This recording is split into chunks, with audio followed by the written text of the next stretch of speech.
Here we go again, sweeping our problems under the rug of a house that needs to be cleaned.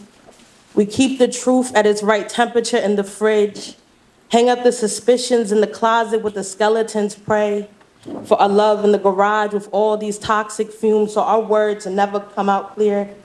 Taking our dreams on a ride to see the sunset just to rush back to the crib and fall asleep with our nightmares where the pillows communicate better than you. And sometimes I look at you, and the man I fell in love with wasn't a resident there.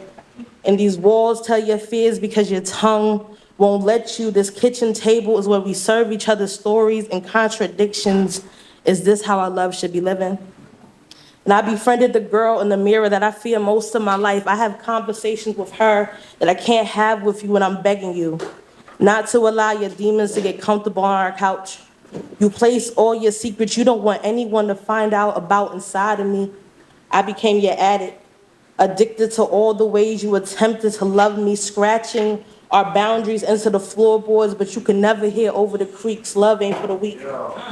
And I started leaving the baggage on the front steps in case you were ready for me to go, as if we didn't build this house together and call it our home to weather to weather the storms we leave behind all these closed doors.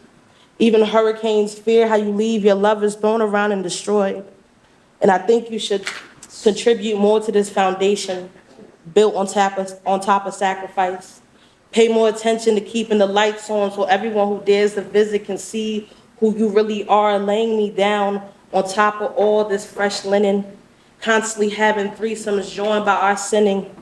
Love that at one point was so holy had me thinking about matrimony, and to be honest, we should have just built this house out of glass because we were supposed to be working on our transparency. And I realized you like to put up a front. I realized you like to throw flowers in the front. Flowers always had a way of making chaos look so pretty. They make lies so attractive, so sweet. And we can even use them to decorate the soil where we eventually will bury this relationship. And another definition of home is any place someone could take refuge, a shelter where you are protected from danger. But when you held her, all she felt was that.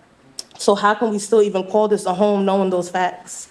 How can we still call this a home when so much fear comes with loving you? Poem.